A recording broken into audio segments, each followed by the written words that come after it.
ভূমিকম্প এটা আল্লাহ তাআলার পক্ষ থেকে আসলেই একটা সতর্ক বার্তা। আপনারা অবগত আছেন, গত শুক্রবারই ভূমিকম্প হয়েছিল না? সকাল 10:30 আনুমানিক হবে, একটু পরে গোটা বাংলাদেশে ভূমিকম্প হয়। বিশেষ করে ঢাকার বুকে ক্ষয়ক্ষতি বেশি হয়। শুক্রবারে ভূমিকম্প হলো, শনিবারেও গোটা দিনে 2বার ভূমিকম্প হয়েছে। আপনারা জানেন কিনা, গতকালকে আবার ভূমিকম্প হলো। ঢাকাতে বেশ ক্ষয়ক্ষতি হয়েছে। গোটা দেশে এই পর্যন্ত ভূমিকম্পে 10 জন মানুষ নিহত হয়েছেন এবং 6 শতাধিক মানুষ আহত হয়েছে। এই যে বারবার, শুক্রবারে একবার ভূমিকম্প হলো, শনিবারে 2বার, আবার গতকালকে আরেকবার। এই ভূমিকম্প কেন আসে, কি কারণে হয়, এই বিষয়বস্তু নিয়ে আজকে আমরা ইনশাআল্লাহ আলোচনা করব। ভূমিকম্প এটা এমন একটা ঘটনা যা মানুষের মেধা, জ্ঞান, শক্তিকে একেবারে অসহায় করে দেয়। আমরা যদি আমাদের জ্ঞানকে, মেধাকে, শক্তিকে প্রয়োগ করে ভূমিকম্পকে আটকাতে চাই, সম্ভব? এটা সম্ভব নয়। এই জন্য আমরা বলবো ভূমিকম্প এটা শুধু প্রাকৃতিক একটা দুর্যোগ, এটা বললে ভুল হবে। বরং ভূমিকম্প হচ্ছে আল্লাহর পক্ষ থেকে সতর্ক বার্তা। আল্লাহ রাব্বুল আলামিন এর মাধ্যমে আমাদেরকে সতর্ক করছেন, সাবধান করছেন যে আমরা যেন আর গাফেল না থাকি। আমাদেরকে মনে রাখতে হবে ভূমিকম্প আসলেই আল্লাহর পক্ষ থেকে একটি সতর্ক বার্তা।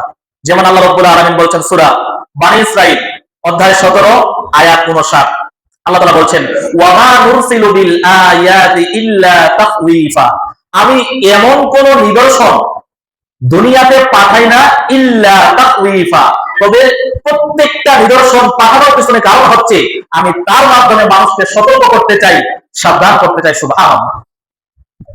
তাহলে এই ভূমিকম্পের মাধ্যমে আল্লাহ আমাদেরকে সতর্ক করছেন, সাবধান করছেন। আর কত গাফেল থাকবে, আর কত উদাসীন থাকবে? গাফিলতি, উদাসীনতা আর নয়। আল্লাহর পথে ফিরে আসো, দিনের পথে ফিরে আসো, এই মর্মে আল্লাহ রাব্বুল আলামিন আমাদেরকে সতর্ক বার্তা দিচ্ছেন।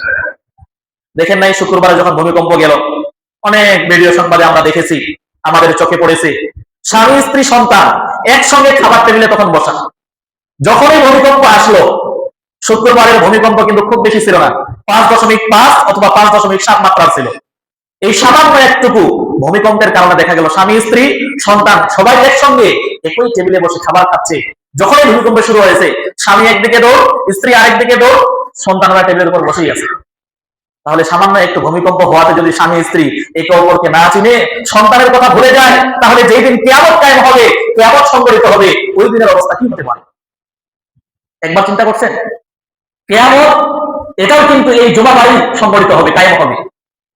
তো কিয়ামত যখন সংঘটিত হবে, তখন তো শুধু জমিনটা সামান্য একটু কাঁপাকাঁপি করবে না, তখন আসমান ভেঙে পড়বে, সূর্য ভেঙে পড়বে, চন্দ্র ভেঙে পড়বে, তারকারাজি, নক্ষত্ররাজি, যত কিছু আছে, গাছপালা, নদীনালা, পাহাড় পর্বত, আমরা দু চোখ দিয়ে যা কিছু দেখি, সব কিছু চূর্ণ বিচূর্ণ হয়ে ধূলিকণার ন্যায় হয়ে যাবে।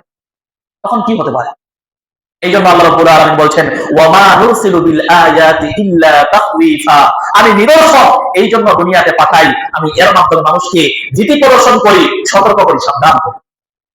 সম্মানিত উপস্থিতি, দেখেন খাবার টেবিলে বসছে, খাবার মুখে দেবে, এই সময়টুকু পায় না।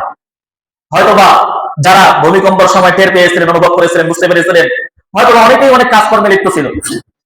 হয়তো দোকানে বসে আছে, ভূমিকম্প হওয়ার সঙ্গে সঙ্গে দোকান থেকে দৌড় দিয়ে বেরিয়ে আসছে।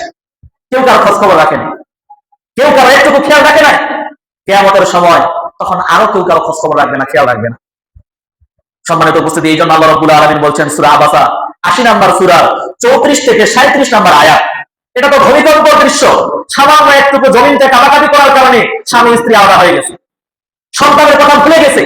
আর যেই দিন কিয়ামত সংঘটিত হবে, ওই দিনের দৃশ্যটা কেমন হবে? আল্লাহ রাব্বুল আলামিন পবিত্র কোরআন কারীম সূরা আবাসা 80 নম্বর সূরা 34 থেকে 37 নম্বর আয়াতের মধ্যে ইরশাদ করছেন, আল্লাহ রাব্বুল আলামিন বলছেন, ইয়াউমা ইয়াফিরুল মারউ মিন আখিহি ওয়া উম্মিহি ওয়া আবিহি ওয়া সাহিবাতিহি ওয়া বানিহি লিকুল্লি ইমরিইম মিনহুম ইয়াউমা ইযিন শাআনুন ইউগনি।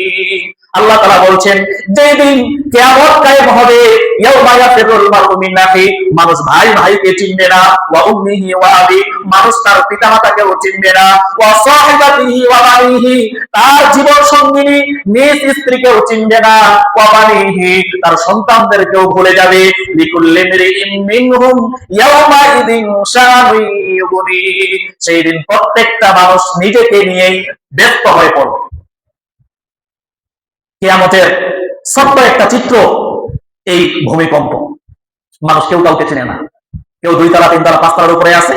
যখন এই ভূমিকম্প শুরু হয়েছে, সঙ্গে দৌড় দিয়ে নামানো শুরু করছে। আমার ভাই আমার পিছনে পড়লো কিনা, আমার স্যার, আমার লিডার, আমার মালিক, আমার মুনিক আমার পিছনে আছে কিনা, এগুলো আর কেউ খোঁজ খবর রাখে না।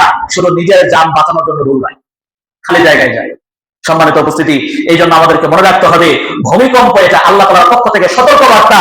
এর মাধ্যমে আল্লাহ রাব্বুল আলামিন আমাদেরকে সতর্ক সাবধান করে দিচ্ছেন, যে কোনো সময় তোমার মৃত্যু আসতে পারে, কিয়ামত সংঘটিত হতে পারে, আর উদাসীনতা নয়, অলসতা নয়।